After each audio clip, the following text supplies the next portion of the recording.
Bonjour à tous, aujourd'hui nous allons apprendre à décrire par des phrases l'union de deux événements, l'intersection de deux événements. Pour ce faire, nous allons commencer par regarder l'énoncé qui est ici. On lance deux fois de suite un dé équilibré à quatre faces numérotées de 1 à 4 et on regarde le nombre composé des deux chiffres obtenus. Par exemple, si l'on obtient 1 au premier lancé puis 3 au deuxième, cela nous donnera le résultat 13. Je rappelle qu'un dé est équilibré quand on a autant de chances de tomber sur chacune des faces. On va maintenant s'intéresser aux deux événements suivants. L'événement A qui est le nombre obtenu est pair et l'événement B qui est le nombre obtenu commence par 3. Eh bien, je rappelle avant de continuer qu'un nombre est pair quand il se termine par 0, 2, 4, 6 ou 8. Regardons notre premier événement A union B, A ou B. Nous voulons le décrire par une phrase tout d'abord. Eh bien, nous savons que l'événement A, c'est obtenir un nombre pair.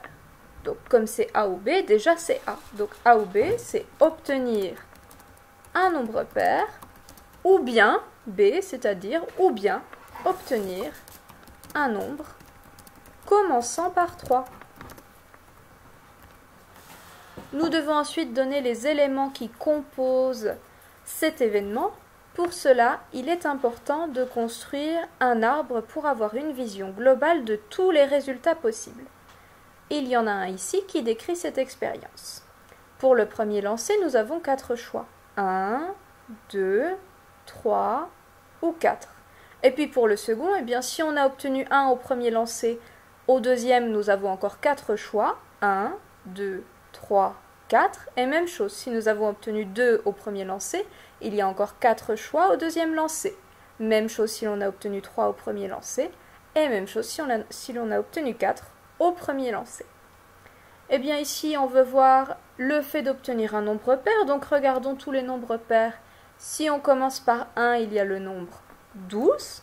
Avoir d'abord 1, puis 2. Et le nombre 14. Avoir d'abord 1, puis 4.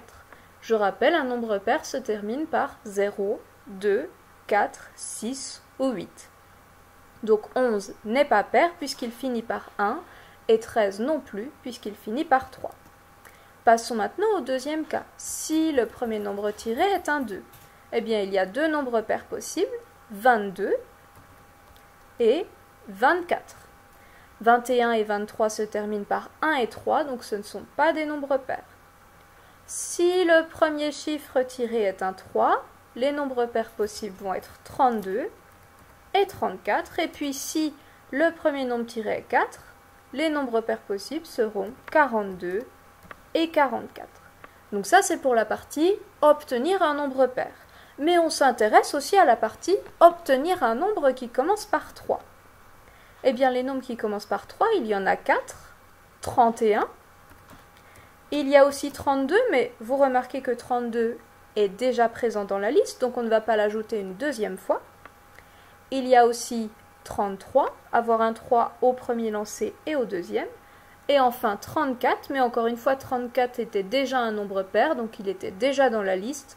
Nous n'avons pas besoin de l'ajouter une seconde fois. Donc mon événement A union B, c'est obtenir un nombre pair ou obtenir un nombre commençant par 3. Et par rapport à notre expérience aléatoire, cela correspond à obtenir l'un de ces nombres, 12, 14, 22, 24, 32, 34, 42, 44, 31 ou 33. Regardons maintenant le deuxième événement, A intersection B, A et B. Il faut vérifier les deux événements à la fois. L'événement A, c'est obtenir un nombre pair. Donc A inter B, obtenir un nombre pair, et B est obtenir un nombre commençant par 3. Donc il faut vérifier les deux conditions à la fois, que ce soit un nombre pair et qu'il commence par 3. Pour trouver les éléments qui composent cet événement, eh bien d'abord il va falloir s'intéresser à cette partie de l'arbre, puisque notre premier nombre doit être un 3. Regardons tous les nombres qui commencent par 3 et qui sont pairs. Il y a 31, mais ça c'est impair, donc ça ne nous intéresse pas. 32, c'est bien un nombre pair qui commence par 3. 33 est impair, et puis finalement nous avons 34 qui est pair. Et c'est tout, puisqu'il n'y a pas d'autre nombre qui commence par 3. Donc l'intersection de A et B, obtenir un nombre pair qui commence par 3, est composé des éléments 32 et 34. Et c'est là qu'on voit tout l'intérêt d'avoir réalisé l'arbre, puisque cela permet d'aller beaucoup plus vite dans la description des événements. Regardons maintenant ce troisième événement. A bar intersection B. A bar, ça veut dire le contraire de A. Puisque A, c'est obtenir un nombre pair, le contraire, ça va être obtenir un nombre impair. Donc, obtenir un nombre impair.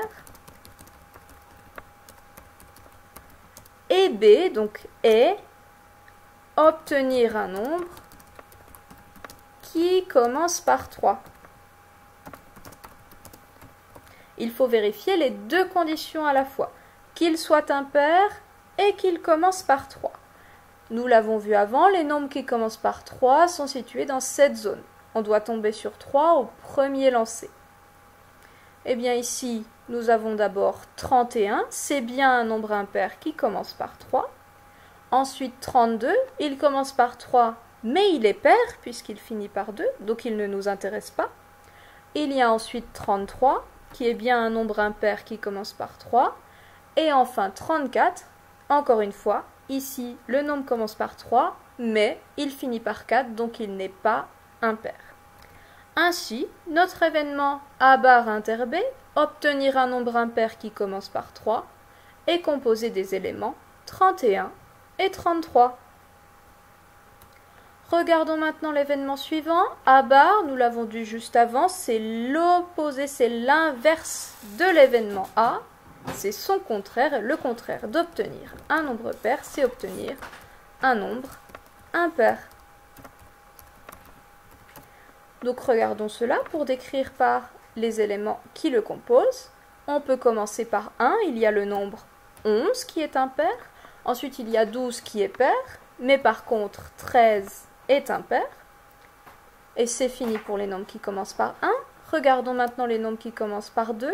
Il y a 21 qui est impair, et puis 23. 24 est pair, donc il ne nous intéresse pas. 31 est impair. 33 aussi. 32 et 34 sont pairs, donc ils ne nous intéressent pas. Et puis finalement, pour les nombres commençant par 4, il y a 41 et 43, et c'est tout. Donc, tous les nombres impairs que l'on peut obtenir sont les suivants. 11, 13, 21, 23, 31, 33 et 41, 43. Tous les autres sont des nombres pairs. Nous allons terminer avec l'événement B bar, le contraire de B. B, c'est le nombre obtenu commence par 3. Quel est le contraire de cela? Eh bien, c'est le nombre obtenu ne commence pas par 3. Regardons tous les nombres qui ne commencent pas par 3. Eh bien, ici, nous avons les nombres qui commencent par 1, effectivement. C'est bien le contraire du fait de commencer par 3. Il y a 11, 12, 13, 14. Ces 4 nombres ne commencent pas par 3. Ensuite, ici, il y a les nombres qui commencent par 2. S'ils commencent par 2, ils ne commencent pas par 3. Donc, nous les ajoutons à la liste. 21, 22, 23, 24. Ici, nous avons les nombres qui commencent par 3, mais nous ne voulons pas les nombres qui commencent par 3. Donc, on les laisse de côté. Et finalement, il y a ici les nombres qui commencent par 4, 41, 42, 43 et 44. Et voilà, nous avons fait la liste de tous les nombres qui ne commencent pas par 3. Il s'agit de 11, 12, 13, 14, 21, 22, 23, 24, 41, 42, 43, 44. À toi maintenant d'essayer de résoudre seul tous les exercices qui traitent de l'intersection de l'union de deux événements en les décrivant par des phrases.